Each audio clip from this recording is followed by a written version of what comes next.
Greetings War Thunderers, this is Longshot, with what may well be my last Analyse This video for arcade airplanes. If you're not familiar with this series, in these videos I analyse replays sent to me by viewers with particular emphasis on pointing out mistakes in their flying and discussing ways in which they could be more effective. And I do this not to be critical, but to help the person who sent the replay, along with everyone else watching the video. And this particular replay was sent me by Captivate, who is flying a Spitfire Mark IIA, and after a couple of early kills he found himself engaging a Boomerang in a protracted duel that lasted until the end of the battle, with neither player able to get the kill. And you might be wondering why this video is unusually long, and that's because in the second half I'll be taking to the skies myself in a duel against a highly skilled player, just to see for ourselves what happens when these two planes go hammer and tongs against each other in arcade mode. I should also point out that this is old footage, recorded way back in January when arcade was still focused on PvP rather than PvE as it is now. I've had it collecting dust on my hard drive ever since, and finally decided to put a video together rather than just deleting it. So let's skip ahead to his first kill in this battle. He's closing in a P40 which has taken absolutely no notice of him whatsoever, and so we can just line him up and shoot him down as the P40 just flies in a dead straight line, completely oblivious.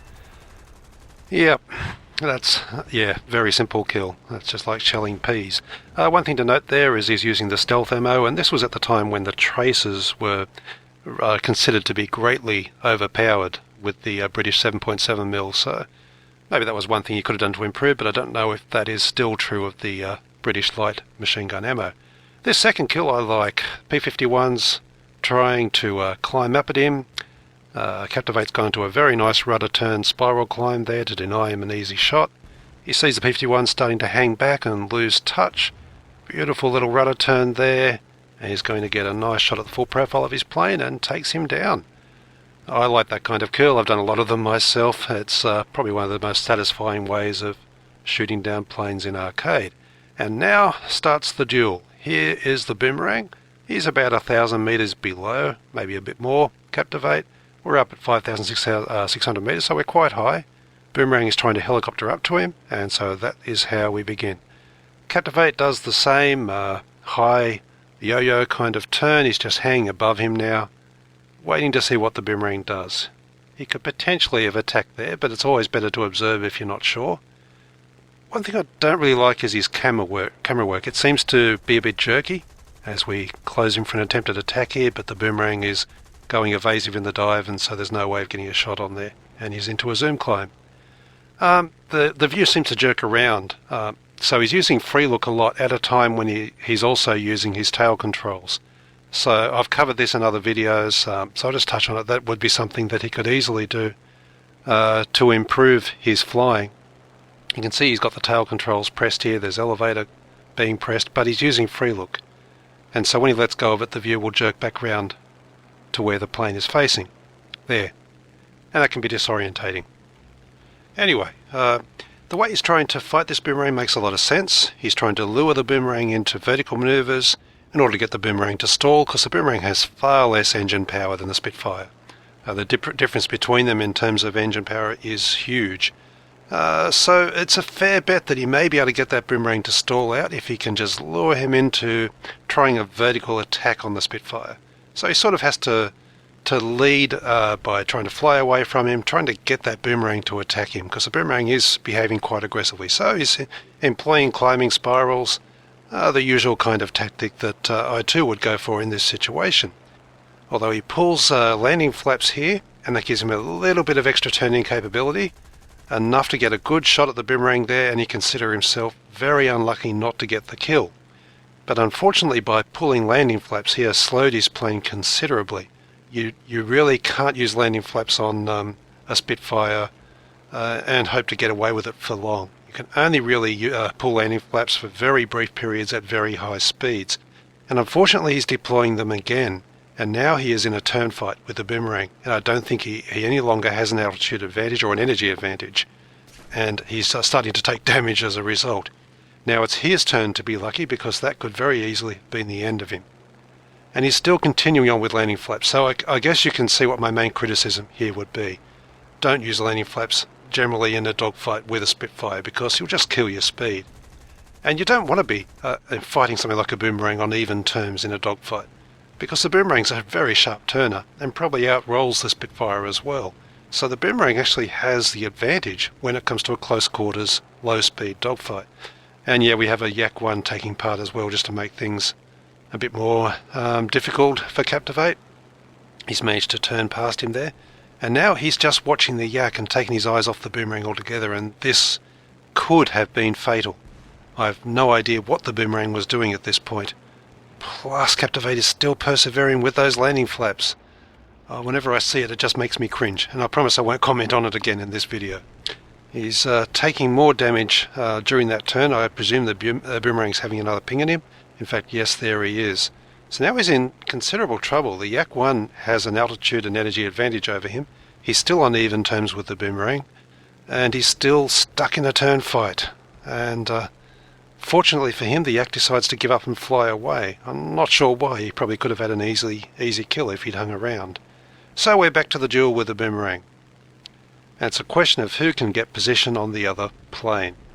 In fact, the Boomerang now looks to even have an energy advantage over the Spitfire. Here he comes back for another shot, and Captivate has to go evasive to keep out of his guns. Once again, could consider himself very lucky not to be blown out of the sky. The Boomerang now holds the upper hand. In order to reverse this, Captivate really has to try and get the Boomerang to overshoot, which shows how the use of the landing flaps, and yeah, I've mentioned him again, has basically destroyed the energy advantage that was once huge at the start of this duel. But trying to force an overshoot is not easy when your opponent is already in a turn fight and is travelling nice and slowly themselves. All they need to do is cut back on throttle, settle in behind you, and you're dead. But the Boomerang doesn't seem to be really able to do that. He's getting lots of shots or near shots at Captivate, but he's not just settling into a position right behind Captivate where he can just finish him off. In fact, the Boomerang's starting to get himself in a position where he might be in danger of stalling out. And that lets Captivate get a shot at him there. And we're into a rolling scissors. Or rather a bit of a horizontal scissors, but again the Boomerang is now behind Captivate. I think he must have throttled back or deployed landing flaps of his own, and now he's starting to get the superior position. Captivate has raised his flaps. He's into a spiral climb. Good tactic if he can use it to get the Boomerang to stall underneath as he's trying to follow him up. Boomerang is stalling, but Captivate is not quite fast enough to turn and get guns. He's just a bit too close. Needs to get separation from that plane so he can reassert an altitude advantage and go back to stall fighting the Boomerang or boom and zooming him.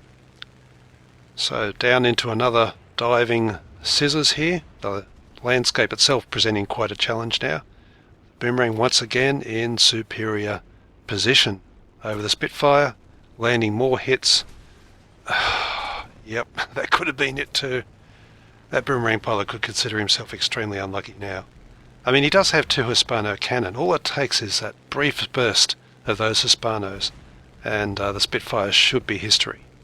I guess what's evident from watching this, as the Boomerang himself gets himself a bit close to stalling and loses a bit of position, is that you really don't want to be taking on a Boomerang with a Spitfire in a dogfight. The Boomerang just has that slight advantage on an even footing close quarters dogfight. The Spitfire should have maintained his altitude and energy advantage, kept his speed high, never used flaps, and just tried to lure the Boomerang to stalling him, or made fast diving attacks when needed, or even just broken off if the target was too difficult. Anyway, this battle just continues with neither player able to land the definitive blow, both of them trying to force the other to overshoot in a series of loops and or scissors. I would have thought the Boomerang should have got the kill here. Here the Boomerang deliberately puts his plane into a stall so he can hammerhead over. That was a nice attempt at a rope-a-dope, which was a bit of a change-up by the Boomerang pilot. Didn't quite work out for him. And we continue in this low-speed turning dogfight until the battle ends. Well, it's all well and good to criticise the flying of these 2 players, but it's another thing entirely to do it myself. And so I enlisted the help of a good friend and highly skilled player, Stuckerman, who undertook to fly the Boomerang and attack me from below, just as the same as the Boomerang pilot did in Captivate's replay. We're up at a similar altitude. I'm flying the Spitfire 2A, and let's see how that turned out. Firstly, I'm going evasive because Stucker was threatening to get a really good burst on me there, and I had to make sure he didn't have a clean shot. And I'm going to try and hang above him, try and get him to stall, look to make diving attacks if they appear to be feasible. The last thing I want to do is meet him head on, because his gun power difference would be enough to blow me out of the sky in a head on unless I got extremely lucky. I basically have to win a battle of maneuver here and catch him when he's at low speed or stalled, so he's unable to avoid my attack. And against a skilled player, that is no easy feat. So Stuckerman realises he can't get to me by trying to climb, so he's dived away a bit to gain some speed. I'm following him down at a bit of an angle. I'm expecting him to turn back sharply at me, so I'm ready to dodge and evade that, and again go vertical. You can see what I'm trying to do here, and he's obviously failing to fall for it. I wouldn't expect a skilled player to make that mistake and fall for these kind of tactics. He's going to keep his speed high, but in doing so he's having to lose altitude. We're down to 4,000 meters now. So at this point I realised I'm probably going to have to keep doing this until I've forced him all the way down to the deck. Although he's pulling some very tight turns. Once again he almost gets guns on me. And thinking, why aren't you stalling? Come on, Boomerang. You can't keep that up forever, surely. But he never really seems to stall. And I know some people who aren't familiar with arcade would say, well, that's just arcade physics for you. But in fact, in arcade, planes do tend to stall. And when they do, they hang in the sky for quite a long time. Quite a lot longer than they can do in realistic. In fact, they tend to nose over very quickly in realistic, I found, depending on the plane's flight model. But you get a plane to stall in arcade, it'll just hang there for a good 4 or 5 seconds before it can get underway again. And that's the nature of what I'm trying to get him to do here. And he's just not quite doing it. He must be managing his speed extremely well. And there's a constant threat of him just lifting out of one of those spiraling dives and getting guns on me. And just a brief burst would be all it would take. So by now I was realizing that my tactics simply weren't working. I had the upper hand, but I could not force a shot, and I was in continual danger of him making a sharp turn from below and getting that brief burst on me that would have spelt the end of the dogfight for me. So I decided to climb back up to 4,000 meters, maintain a much larger altitude advantage over him, because it's on him as well to continue the fight, because he's taking the part of an aggressive Boomerang pilot rather than running away. So let's see if that extra altitude above him gives me the opportunity of getting a good diving attack in when he tries to attack. So he's now 2 kilometers beneath me, so I'm now going to try a more straightforward boom and zoom. Let's see how this works out. Bearing in mind too that the Boomerang's high-speed handling isn't great. Its roll speed, which is excellent at lower speeds, does tend to lock up in a dive. So if I can get him really fast in trying to avoid me, I may well get a shot at him. He just pulled a horizontal turn there to dodge my attack, so let's try it again. What I really want him to do is dive and dive hard. But no, he's just again straight into a horizontal turn. Maybe a slight diving element to his turn. Yes, definitely, because I'm now at 3,500. 3,000. Maybe I've dropped a little altitude, but he hasn't really dropped at all. And now he's lifting up to threaten that vertical attack at me. I'm having to go into a spiral climb. But this is good. I'm hoping that he'll get greedy here and stall. But no, he turns over before he does so. I pop landing flaps to make a quick turn at the top and then raise them. And this is the situation I wanted to get in. He's spiraling as he dives, but I have good position here. I just need a lucky hit with those deadly traces, but I don't get it. Now I need to get out of here as quickly as possible before he turns this into a dogfight and latches onto me with those Hispanos before I can get distance away from him. And it looks like I'm succeeding in doing that. But I'm thinking surely he's low on energy there from trying to follow me.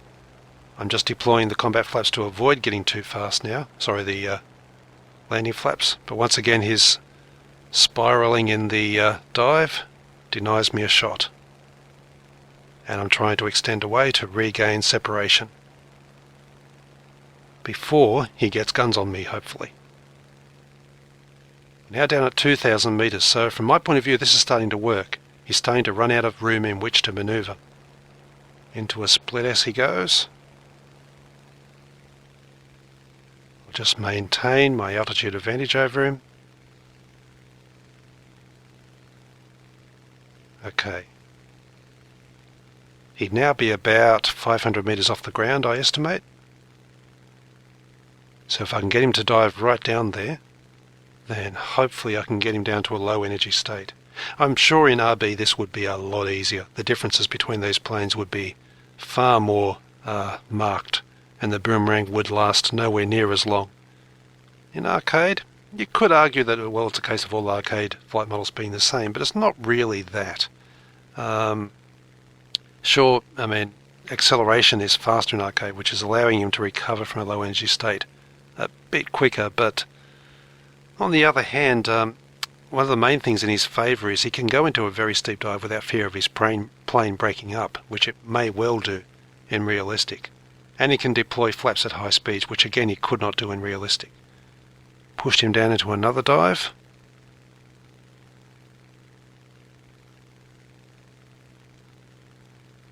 Let's see. I've probably given him far too much room there. I should have pursued that diving attack.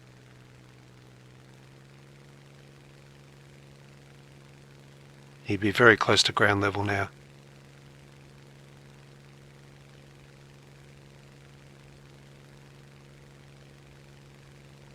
Okay, once again he pulls a sharp turn. I want him to turn as much as possible, because when you turn, you lose speed, arcade or not. So into another diving attack, but no, he's threatening the head-on. Got a brief hit on me. Spiraling climb to deny him the shot. Hopefully get him to stall this time. He split S's before he stalls.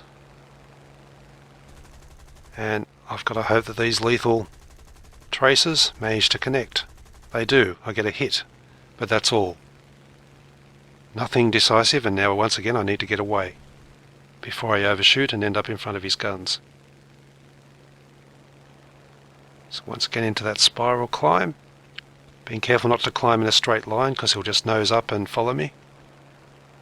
Watching the distance between us, 600 meters, and then he again very, very nearly get guns on me there, and I had to go evasive in my spiral climb. And this is costing me speed as well. I have to be careful lest I find myself stalling out in front of him. Chasing him down to ground level again. He's trying to force an overshoot. Very nearly does. But I'm thinking it can't be long now, surely. 1,500 meters. He's about 500 meters beneath me. And just force him into another dive. He'll be at ground level with nowhere to go. And I think this is getting close now. He's less than a kilometre in front. He is at ground level, pulling horizontal turns, and with any luck I could have got a really good hit there. Just didn't happen. But he is maintaining his speed quite well, and in fact the Boomerang will obviously perform its best at the very lowest altitudes. So in a way this does suit him more than it suits me, but I've just got to maintain this altitude advantage until he's out of options. So again, just building that altitude advantage once more. I probably should not have used flaps there though, and I'm getting sucked into thinking I can just outturn him here, which is why I deployed the flaps. But now I've raised them, because I realise I'm getting a bit close to him, which, forced a snap roll there to get out of his guns. That was from me using flaps in a bid to get greedy and outturn him, even though I know from my own testing that using flaps does not, in arcade, improve your turning time at all, except for at very high speeds. And I'm not travelling at high speeds now. I've got to avoid using those flaps. But he has an advantage here because the Boomerang has combat flaps, which he is now going to use and just pull straight up at me, and now I'm in a huge amount of trouble, and in fact I've lost my wing. I didn't think he was capable of that. It took me completely by surprise. How did he have the energy, after turning for so long, so horizontally, to just lift up and get that shot off? Well, let's see what he did. Firstly, he's in a bit of a dive in his turn, so he's keeping his speed fairly high. He's actually doing over 300 kilometers an hour. He sees me getting closer and closer from his point of view. Okay, he continues that dive, and now he lifts up. He's deployed his combat flaps. That's where he nearly gets a head-on shot at me. I duck away from it. Once again, he's raised his flaps. He's keeping his speed above 300 kilometers an hour if he can. When he feels like he's going to get sucked into going vertically up at me, he straight away pulls down into the slight dive to maintain his speed. And that's what this is all about. He's keeping his speed high enough so that when he does deploy combat flaps again, he has enough speed to be able to lift his nose and get that shot. And there I go. And even then he wasn't quite at stalling point. So well played, Stacker. So for one last time, we decided that we'd have a go where he actually played the role of a typical arcade newbie, if you want to call it that. Someone who's just mindlessly aggressive and doesn't worry about monitoring the speed anywhere nearly as carefully as what he does. Just wants to point the nose at the enemy plane and go for the kill. And that's what he's doing here. And I must say, he makes quite an impressive and dangerous newbie as well. Okay, he's stalling his plane. I'm struggling to get my nose around to get a shot. Do get a hit. Lifting up into a zoom climb. Obviously keeping a very close eye on him the whole time. Once again, he's trying to lift up and follow me. Playing the role of that aggressive arcade player again. I feel like he's close to stalling now, and in fact, he does stall. Get a nice long burst. Not sure why I switched back to stealth for this, but anyway. I didn't feel like the traces were really doing me much good. Okay, so got a couple of nice hits in. Just got to keep this going, and this is something I think that potentially Captivate should have done. He should have maintained his speed, maintained his altitude advantage, continued to bait that Boomerang into trying to attack him from underneath. Sooner or later he would have caught him in a stall. I deployed my landing flaps there, hoping for that just to slow me down enough to get a shot there. Raise them immediately. I've overshot him. Once again up into the climb, looking to hammerhead over, waiting for the opportunity for him to stall out. Got to watch my own speed. I was getting quite low there for a moment. But so is he. I'm only doing 200 kilometers an hour and he's not closing in. And so I do have the altitude advantage here. He must be very close to stalling indeed. Just got to pick the moment. And here we go. Landing flaps to give me time to get the shot off. Goodness me, that's a lot of hits. Still can't get that kill though. So once more up into the climb, into the loop, into a turn to deny him an easy shot. Got to go a bit evasive because he's quite close to getting that shot now. Just got to keep the camera on him to see what he's doing. I'm starting to wonder if he actually is playing that role of the arcade newbie now, because he's doing very well at it. I guess it's not easy to play dumb when you're very good at this game as he is. Here's another attempt. Yep, he's stalling out nicely for me now. Very long burst and finally get that kill. So finally I've illustrated the tactics that I felt would be best employed in the Spitfire against the Boomerang. But yeah, and thank you to Stuckerman for fighting with an arm behind your back and letting me kill you. There's no way I could have done it otherwise. Well, I hope you've enjoyed the video. Until the next one, I'll see you in the skies.